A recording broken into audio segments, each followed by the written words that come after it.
चांद दिन तकबा।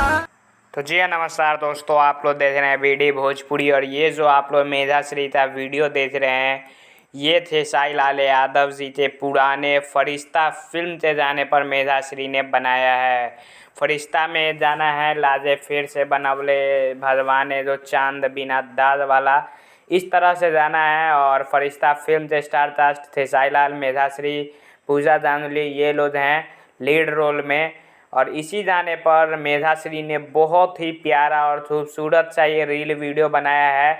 और जिस कलर का ड्रेस है उनका, उसी कलर का उन्होंने फूल लिया है। और काफ़ी ज़बरदस्त ये रील वीडियो लग रहा है और बहुत ही प्यारा गाना भी है। और आप लोग जाइए देखिए। और आप लोग ये रील वीडियो कैसा लग रहा है। और मेधाश्री की हाल ही में संघर्ष 2 फिल्म में आप लोगों ने इन्हें देखा होगा और अभी बहुत ज़्यादा पसंद किया जा रहा है खेसारी लाल और मेधाश्री की जोड़ी। तो संघर्ष 2 फिल्म में बोल रहा था बोल, रावड़ी इंस्पेक्टर, कई सारी फिल्में इन्होंने साथ में की है जो कि रिलीज़ भी हुई है।